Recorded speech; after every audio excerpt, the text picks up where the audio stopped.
Ladies and gentlemen, welcome once again to this absolutely great panel discussion. A very important topic, very engaging topic, and of course, very good set of speakers that we have. We've got 5 speakers here, all of them very senior people. I'll try and ensure that we are able to do justice from time point of view and from their experience point of view. Let me begin this conversation with Hero Future Energies, Mr. Vyas. It's a huge, big company, right? A very successful company and one of the really old kind of companies which have been present in this space for a long time and done a lot of good work.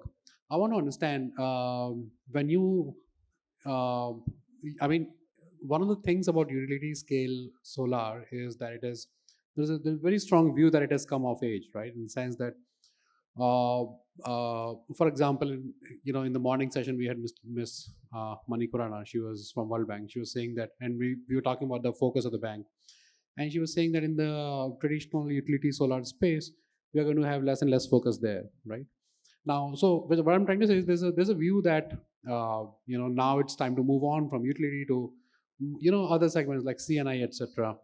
Uh, how do you look at that entire thing, right? That's one. Secondly, of course, I would like you to begin with by telling us your very overall broad view on the topic itself, right? India, the current state of affairs in the utility scale solar. So very broadly, a very generic question to begin with. Yeah. Well, first of all, thank you, ET, for having me here. It's a pleasure to be here among the delegates and fellow panelists. And thank you, Sudheer, for this wonderful question. Let me begin with the second question first. So, we've had a fantastic journey so far when we talk about RE. And I do not think there is any reason why shouldn't we continue doing that. We've been at forefront of things when we talk about overall RE. Solar has been there in terms of a good penetration. If we look at the overall RE in terms of power, we are there at around 35%. When we talk about in terms of energy, we are there at 15%, which is likely comparable with one of the fastest growing economies, right? So we are there with the overall ecosystem getting developed now, and with the pace at which things are getting adopted, it's really good to see that.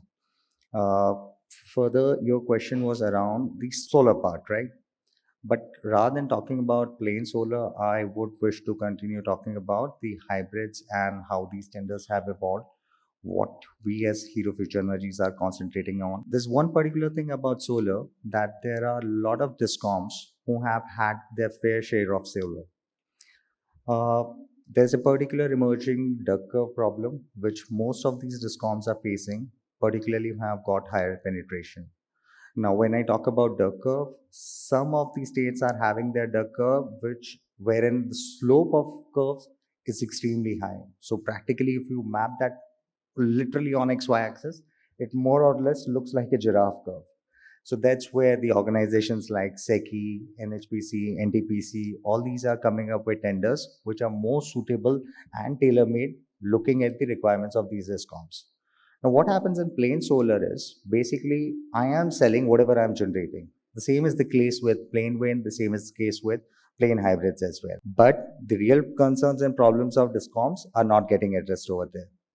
So therefore, these tenders wherein you are focusing on morning peaks, evening peaks, round the clocks, solar plus storage. So we are moving more and more towards the firming up of the energy profile. Dispatchability is something that's where the future lies. And that's where we as Hero Future Energy is concentrating upon. This would go 3 years back when you would see that the tariffs in plain solar, they had touched 1.99. At the tariff of 1.99, you are barely even able to cover up your costs. Forget about making a profitable business. So that was the time when we went back to our drawing boards and we chalked out what should be our strategy going forward. And it was back then we realized that where we can focus upon is addressing the real issues, which is one, if you set up more and more of plain solar, you are necessarily not solving their any problem. I mean, rather there is a possibility that you are creating a problem which you will have to solve for in future. So therefore, we started working on these concepts wherein we are building or making these high CUF projects. We are also developing similar projects for CNI segment as well, and that's where our focus is. Over past 2.5 years, we've been able to add another 5.4 gigawatt to our kitty. We right now the focus is on execution of those projects, and at the same time, we'll continue to look out and seek out for the other projects of the similar nature, wherein we'll be having higher COI. I think I've been able to cover up the elements. Ashutosh, one thing that I want to understand from you is, like you said, there's a lot of focus on these mixed hybrid tenders, FDRE tenders, purely from the point of view of having power that is firm and dispatchable. But how does cost economics work there? In the sense that after adding all these costs, is it still viable? Is it what is the? I mean, all of us know that the larger trend of tenders has now shifted very broadly to FDRE. But what is the what is the average cost that is working out there, and how do you as a company manage that? Is it still manageable? Even after adding all of these costs. So talking about the economics of these projects, so let's start from how the journey started. When we started with the FIT regime in wind, so that tariffs were pretty high. You had even GBI available. Thereafter, we moved towards solar, wherein we started with FIT. My first project that I was a part of, which was back then 40 megawatt, was supposed to be the biggest solar project in the country. Tariffs were 15 rupees. So we started from 15 rupees, gradually moved to 2.44. Wind also intersected at the same point at 2.44. Thereafter, we saw evolution of plain hybrids, wherein tariffs that were available were, let's say, in the range of 2.6 to 3.4. But again, as I said, they were also not addressing the real issues. Thereafter, you moved into peak power and RTC and solar plus storage. So if I look at these products, when we are talking about 2 hours of peak power, 2 hours of evening peak, let's say if one were to set up a 100 megawatt project, now the assured supply in morning is going to be 200 megawatt hours, 100 megawatt hour each hour. Similarly, 2 hours of evening assured supply. So that's 400 megawatt hours a day of assured supply. And then during the day, you are also selling that electricity. Your wind component is available all day long. So that also adds to it. So if you were to plot a curve on X and Y axis, so that particular project will give you an overlap of solar plus an overlap of wind profile, which is practically available 24 hours a day. And then you are adding storage to it. It is, I mean, it's basic science. Batteries or any other form of ESS, it's a non-generating element.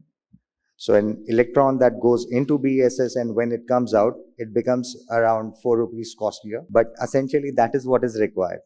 So we've secured capacities under peak power. We have secured capacities under RTC tenders. So I mean, in load following tenders as well. The tariff that was discovered in case of one of the load following tenders was 4.98. It is 4.98, which was a very difficult profile because they had given, I mean, the tender inviting agency had given a profile to be followed for 12 months. There was separate profile for each month.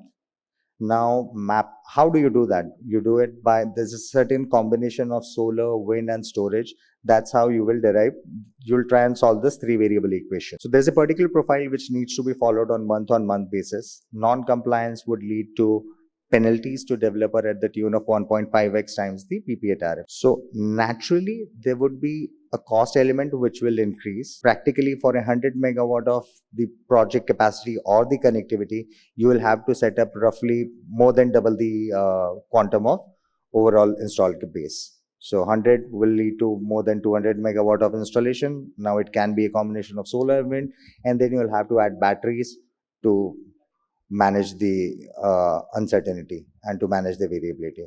Okay. But the biggest challenge that lies here is regarding the wind component. Now, HFE has is one of the few companies which has got a decade of experience of operating wind. So solar is pretty much simpler as compared to wind. The nuances that are there in wind are much more complex. The uncertainties that are there in wind, the overall seasonality that's there in wind, that is something which adds to the complexities. Yeah, thank you. And also one more thing, when these tariffs are being evaluated, they should not be compared with the APPCs of these discoms, because these discoms, I mean, these tenders or these electrons which come out of these particular projects are the ones who are going to address your real peak power issues. Now, what would be your alternative? If these projects were not there, then you will have to compare the tariffs with your best marginal cost of alternative, which is again your thermal. So therefore, it makes a lot of sense, and that's what I mean. That's the trend which we are seeing now. More and more discoms are looking at these kind of tenders. Very interesting topic, Ashutosh, and typically we would want to discuss this again and again and more. But let me turn to Vikas, the international president of GameChange Solar. He's also in the panel. Because two things, first is what is your overall view on the pace of development that India has had so far, of course, in the utility scale solar. I'm asking, and secondly, of course, what do you think about this particular aspect of solar plus wind plus storage hybrid tenders, and how costs are rising there, but still it's working out economical, right? In the long run, on a comparison basis, if you look at it, it still works out fine. How do you look at this? I'm asking you because you are somebody who has seen and worked across multiple markets, right? So how does it happen outside? If you can throw some light on that too. Thank you. First of all, we should all pat ourselves on the back, and I'll tell you why we should all pat ourselves on our backs. I've been looking at this entire sector for the last 10 years, and I have experience of working not only in India but at least another 15 markets across the globe, including the US. The way and the scale at which the Indian market has developed is absolutely unprecedented, and I'll tell you why. About 3 years back, when we started coming out with new tenders around FDRE, solar plus storage, it was a very novel thing for a country of India's scale to do that. If you compare and contrast India with, let's say, US, in the US you only have a plain vanilla solar power plants, or at best they pair these solar power plants with 2 or 3 hours of storage. That's it. There is no concept of pairing wind and solar together so that you can utilize your transmission infrastructure. There is no such concept.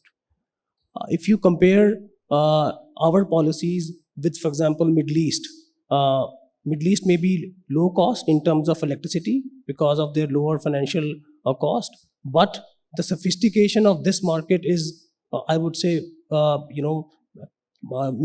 as compared to anybody else in the world, we are absolutely right there. So that's why we should all pat ourselves on our backs, especially all the agencies like SECI who are designing these tenders in a way that they are able to achieve scale and growth. So that's one point on how we have progressed. Obviously, 100 gigawatt scale, which we achieved for solar last year, and the fact that we want to go to 500 gigawatts by 2030, these are targets which I think are achievable. There are obviously constraints. I do not want to go too much of detail around grid constraints, around land. Those are the issues which are addressable, and they are being addressed. But the ambition of 500 gigawatt is a ambition which I feel is achievable. And with all the people here gathered who are gathered in this room, all the developers, and with the technology providers like GameChange, we think this is possible a goal to achieve. Let me go to the second part of your question in terms of technology. And technology, I think that's a big differentiator when it comes to any IPP. Today, there are hundreds of IPPs in India, but there are very few IPPs who are able to understand technology deeply. I obviously do not want to get into the names, but anybody who understand technology in terms of generation profiles, in terms of how do you pair solar and wind and batteries together, those are the IPPs who always have advantage over the rest of them. And I'll give you an example. Right now, for our own product, we are one of the largest providers of solar trackers. And if you look at the generation curve, when you use solar trackers in your solar farms, you are able to generate more energy in the morning and more energy in the evening, and your peak is also flat, which means your cost of battery, you will be able to right size the battery, and your overall LCV should go down. So these are the kind of analysis which not every IPP is able to do as of now, and that is where technology continues to play a key role in lowering the cost of electricity. As a nation, we cannot afford a high energy price, and with the combination of technology and with the combination of forward policies of the government like FDRE, all of this coming together is helping us reduce the cost of electricity, and you can see those in the recent upcoming tenders. Every year, we always see a slide in the LCV, which for me is a good thing, because the lower we are able to go, the faster we are able to convert from coal to renewable power. Thank you. Thanks, Vikas. We also have Mr. Vivek Shrivastava from NHPC. I want to understand from you, first of all, to begin with, the common question that I'm asking all of you is, how do you, what is the broad view, the overall view on the kind of pace of growth that utility scale solar has had so far in India? So that's one. And of course, we would want to understand from you more about NHPC's own plans to, boost capacity. And we know that, there's a lot of news that keeps coming out on that front, a lot of capacity addition targets, investment targets, etc. But if you can throw some light on that, yeah. In fact, see, NHPC, traditionally we've been a hydro company for the last 50 years. So we are into that space, and that is our forte. So with 7 gigawatt hour capacity which is functional and 10 gigawatt which is under construction. But being the national agenda of solar and non-hydro and non-fossil energy, so we also came in and we have been mandated to act as intermediary procurer also. We've got a small portfolio of our own, and the traditional challenge which has been with us coming into this space, that hydro was traditionally cost plus projects. So that sort of orientation was there. But definitely once we came here, so we participated in the tariff-based bids also, and we've got a small portfolio of around 1500 megawatt solar which is under construction. A few plants are operative also, including one which is there in Omkareshwar, 88 megawatt. So all those, they were secured through tariff-based biddings. And secondly, what I want to say that, see, electricity, it is a very novel, different kind of product. Highly perishable, you can't store it normally. So it has to be consumed as it is generated. So on that perspective, any developer, once he comes to make a project, he wants to have a secure market for his product. That is the first, factor, that the demand should be tied up before you take up any project. And as rightly said, my previous speaker, he said that nobody wants to take a risk that whether I'll be able to sell it or not. So that's why long-term contracts are most preferred by developers also, as well as by the investors and the lenders also. So they give a sort of security. So in that direction, with the aim of 500 gigawatt, and where we stand at 165 odd, like last year, if we reduced 25 or 30, so we were at 135. So SECI was traditionally doing that intermediary procurer work. So we were also given a mandate additionally, NHPC also.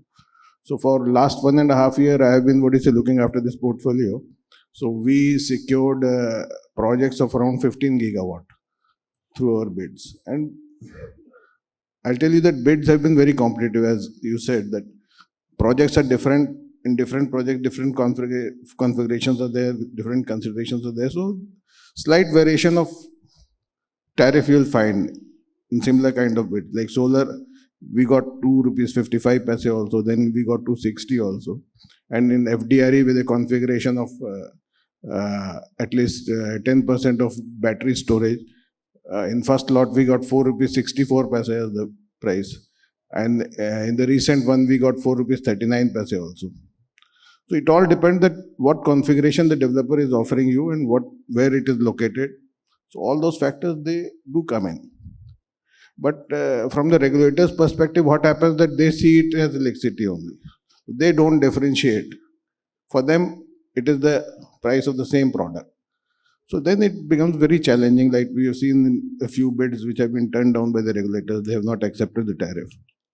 So this kind of risk that comes along. Secondly, the discounts also, initially what was happening that we were bidding out on CUF basis, like you said, quantum of power which is to be there. But later on, this quality of power and this duck curve, time of the day, those things they came in. So slowly that realizations come. Now it has become very difficult for FTC also. A lot many norms have come in. You can't just complete a plant and connect it. So those developments are taking place, and definitely the developers as well as those like we are there, we are implementing through as an intermediate procurer. So we have to take into account all those things. And definitely there are challenges, like we come out with contracts which have to be completed in 24 months. But once we issue the letter of intent, then you go for a connectivity, then you find that connectivity is not available for let's say 4 or 5 years, something like down the line. So government definitely, MNRE and Ministry of Power, they are taking a unified approach to that. Monthly meetings are being held. You all know that. So lot of thrust is there from the government side to take this, capacity building forward, because it is a national agenda. We have to anyway achieve it. So in that, I think a lot of work has been done. One part is land acquisition, where we feel that some kind of bottlenecks are there. A few projects means we tied up projects in 2020, one project of huge capacity, 600 megawatt, it couldn't be started because of land acquisition issues. In fact, being a national agenda, all other agencies like states also, they have to take that onus that it is their task also. And in that direction, I think MNRE has recently started a system of regional workshops. The first one was held in Mumbai. So all those western states, top brasses were there. They have come along, and because unsecured, many orders are there in which PSAs have not been signed. So those efforts, those are being made. Definitely the issues which the states and discoms they face in taking up the IRE power, those have to be addressed. Yeah, thank you. So that is one part. And secondly, this land part, I think something like there's a special act of energy, because see, if we have to do almost 300 gigawatt in 5 years, next 5 years, so land issue, it has to be tackled in a mission mode. So if some kind of special act can come that under which the land can be acquired for these projects, I think that will be very helpful. Thank you. No, I could not agree more with that statement, because there's a lot of development on that side that is happening. It's one thing to have target. It's one thing to say that we are going to have 50 gigawatt tendered, etc., etc. But then, as long as a lot will depend on how best we are able to manage issues like the PSA PPA gap that is there. It has to narrow, or land, for example, transmission connectivity, etc., etc. Of course, a lot will depend also on what happens in the rooftop solar side for that national target to materialize. But thank you. Somebody at least talked about the issues at great length, and that's quite a breather. But let me turn to our speaker from PFC here. One of the things that I've noticed is in banners like this is that companies like PFC, they would give you the right real perspective on developments, okay, because they have a habit of looking at things from a money point of view, of course, returns point of view, and here we are already talking about comparison of tariffs, etc. How do you look at this debate? When you so when PFC looks at projects, how do solar projects fare in your matrix when it comes to assessment of returns? Secondly, this entire debate. What is your view on this entire debate about FDRE tenders and increasing movement towards FDRE tenders and how that raises costs and discoms may not always be considered that favorably? And thirdly, if I can add to it, of course, your broad view on the utility scale solar. Yeah. Thrown three questions, one after another, on me. Anyway, I'll try to address. First, let me give you an overview of this Indian power sector, what's happening out of the... We are planning to put up around 500 gigawatt of renewable capacity by 2030. That's what we all have been talking all around. In most of the conferences, it is being talked about. And the solar capacity that we are talking today, if I look at 2030, around 364 gigawatt of solar capacity is to be added out of 500 gigawatt, of which we have achieved around 72 odd gigawatt of capacity in the system. That too after a great effort by SECI and other institutions. And lot of things is to be done. Another 300 megawatt of capacity solar sector is to be added, and a lot of things is to be done. Many of the issues has been addressed by our co-speakers over here from the dais. But when we look at the Indian system, today the demand is around, say, 230 gigawatt Indian system. And out of this 230 gigawatt, around 50 gigawatt is being met by solar. That is during the solar hours. In non-solar hour, this 50 gigawatt of power goes out of the grid.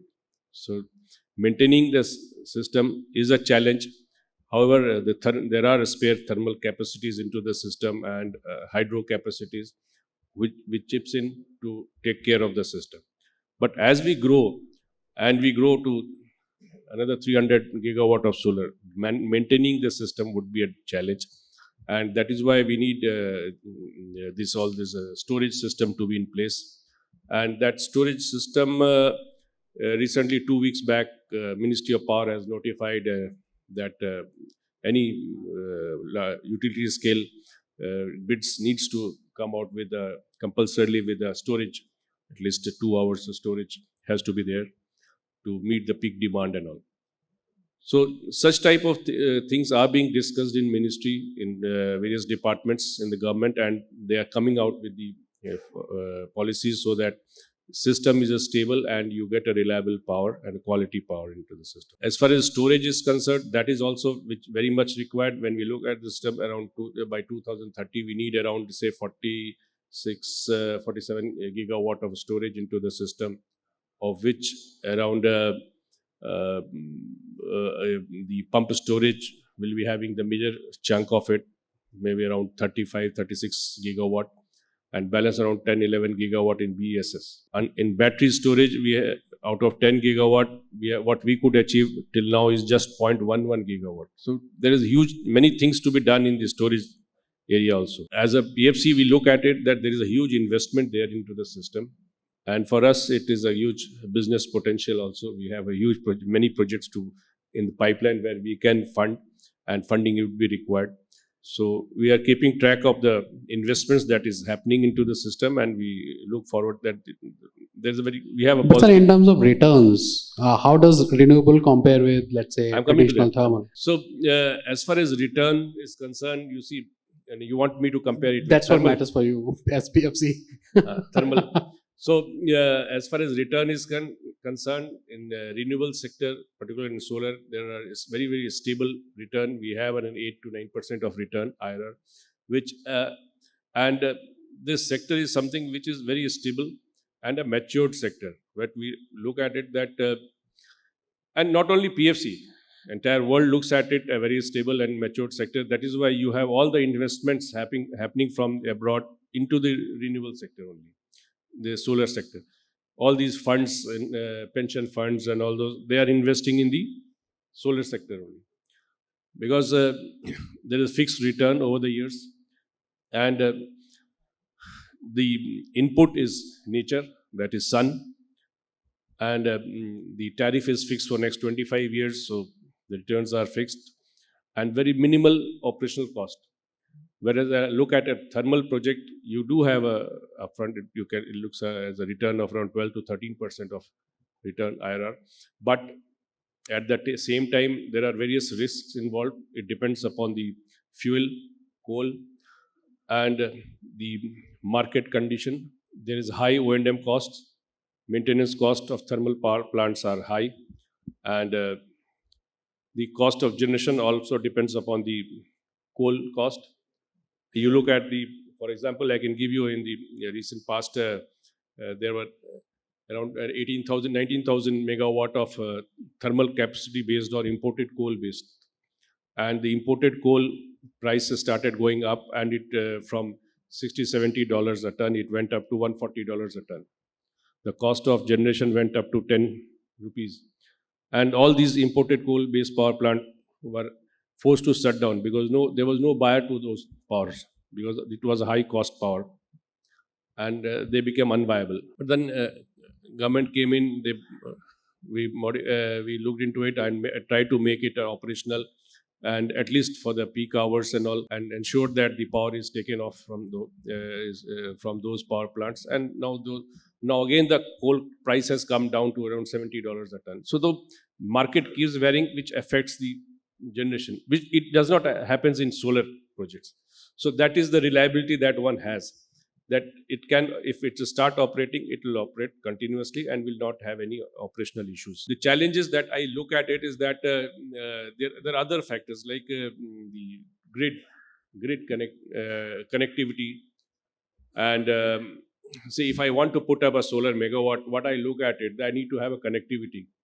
I need to have a transmission system to evacuate and a land to place the project. A developer looks at it and sees that there's difficulty. See, by now people were looking at lands which were cheaply available in remote locations in Rajasthan or in Gujarat. But when we move ahead to add another 300 gigawatt, you'll have to look at lands which are costlier now. It won't be that cheaper. So you can't look for a 3 rupees tariff project.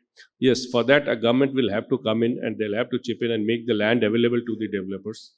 They can make the land available on lease basis to make the power affordable to the consumers. And the evacuation system needs to be planned in long-term basis so that evacuation happens by the project comes up, because the solar project takes around 6 months, 7 months to come up, whereas a transmission line will take up around 2-3 years to come in. So those things has to be planned and put in place before the solar projects comes in.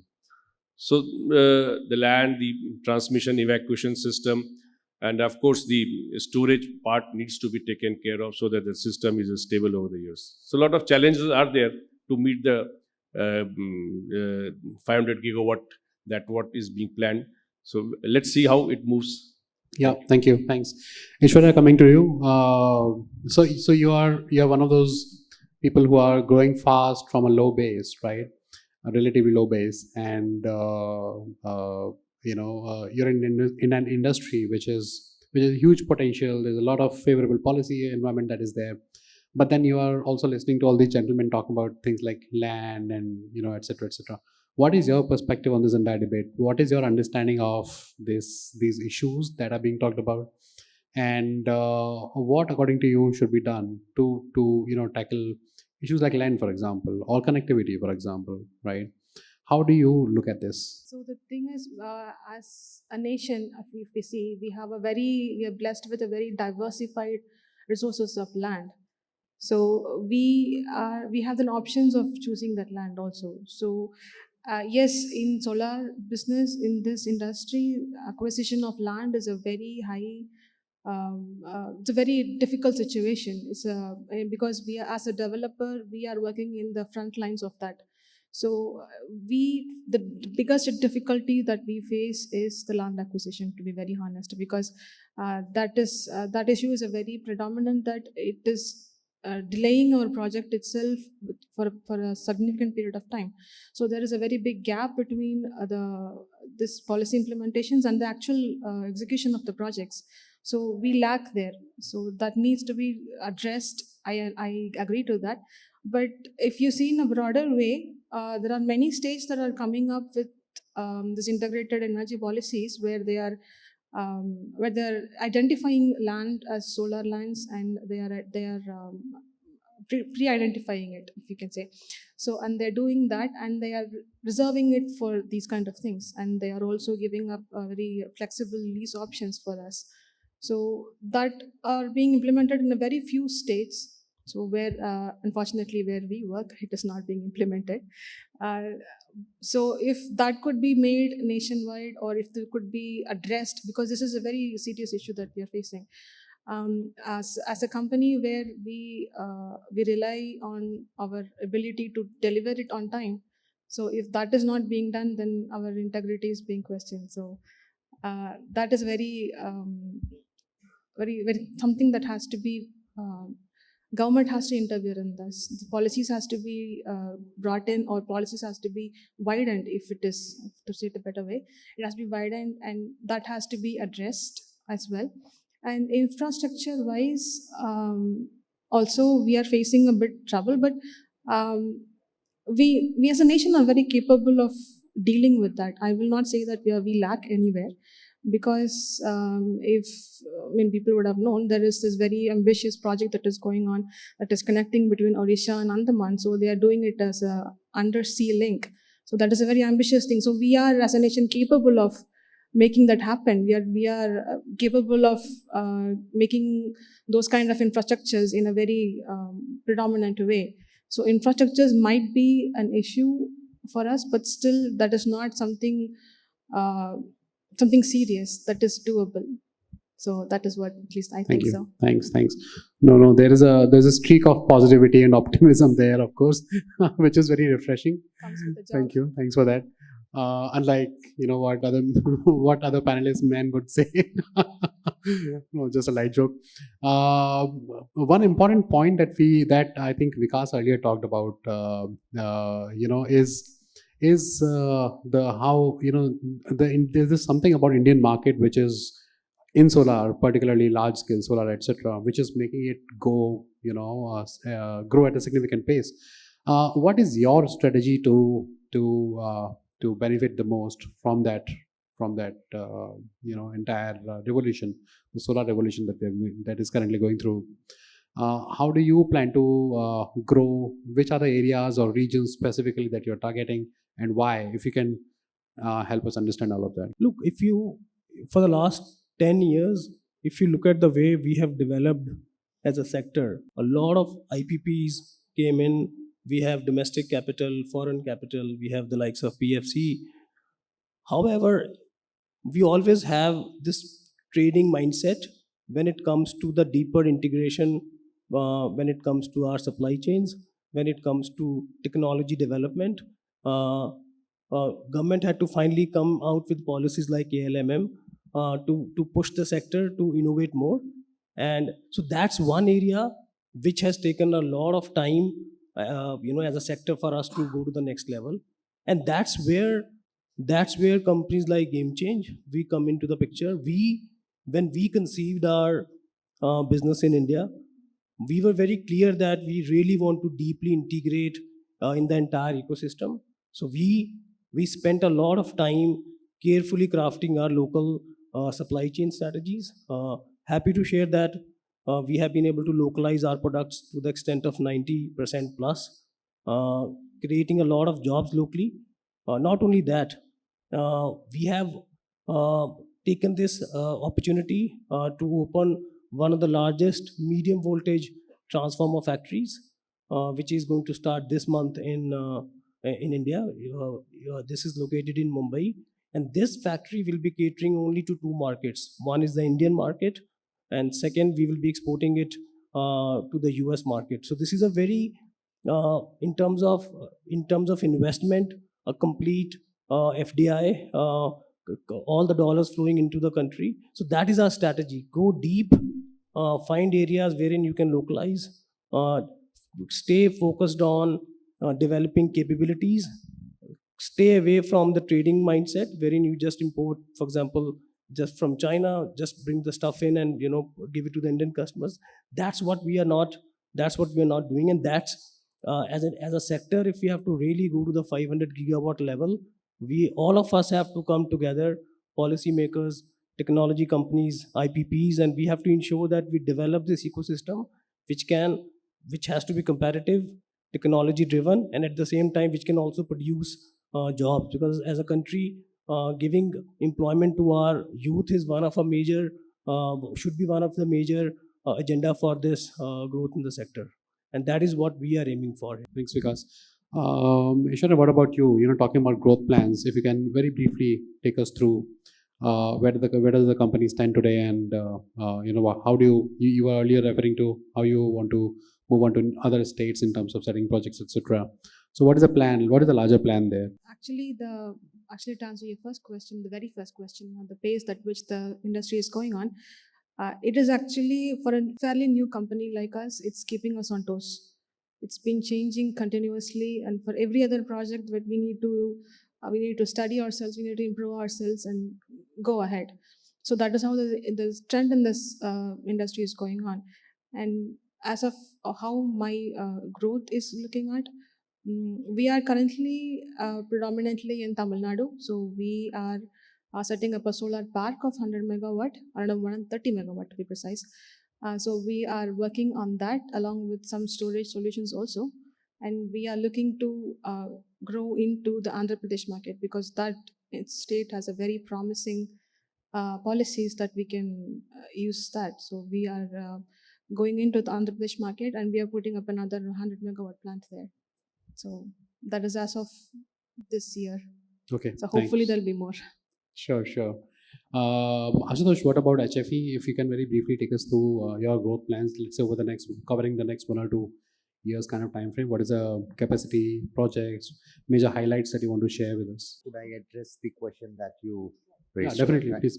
Regarding the infrastructure, the current bottlenecks that the industry is facing, yes, there are constraints when we talk about connectivity. So if you were to apply connectivity in Rajasthan, probably you might get now it in 2031. Those challenges are there. Similar challenges being faced in other areas where there is bottleneck. Let's say the southern part, Karnataka, Andhra, there also you are having similar issues. Pretty happy to note that Government of India has come up with the latest guidelines wherein they have mandated at least 10% utilization of BSS. It's a very welcome move. A lot of us were advocating for it. Now what happens is that opens up ways for future. If today somebody is setting up a 300 megawatt plain solar project in, let's say, Rajasthan, such an abundant area in terms of GHI, easier execution. I mean, the ease of execution, ease of land acquisition, all those things put together. Now, if that particular connectivity is being utilized only for 8 hours a day, that's when sun is there. So you're effectively utilizing that connectivity for 33% of the time. Now, a better way would be if we can set up multiple projects over there. If there can be sharing of connectivity. Let's say I set up one more plant. Now, the configuration of that plant would be as such that there would be solar component, but that would be just enough to charge those batteries. The batteries will be utilized to cater to your peak power. They can be discharged during the evening hours or during the early morning hours. So that way, you can utilize those connectivities in a much efficient manner. 3 to 4 additional plants can utilize the same infra. Now, one can argue that there might be challenges when you will be sharing those connectivities, but all those modalities can be figured out. I mean, this is not a constraint. Rather, it is a very small problem to solve for. And with policymakers coming in with the help of MNRE, etc., and all these organizations put together, there can be easier solutions which can be implemented. Talking about HFE, as I mentioned earlier, we are bullish on peak power, load flow tenders. We are bullish on RTC, solar plus storage. We'll continue to focus on those projects while we continue to execute the portfolio that I mentioned right now. We are also offering similar products in CNI. That's where our focus is. And at the same time, for almost a year and a half, we have been applying for connectivity at various locations where you have abundance of RE resources. We have taken decent amount of capital allocation from our investors. Obviously, IFC, KKR, these are some of the marquee investors who are on our board. So the I mean, there is whole lot of efficiency when it comes to capital deployment. So we've taken a decent sum of capital approval from our investors, and we have started working on creation of land bank and a bank of connectivity as well. Thanks, Ashutosh.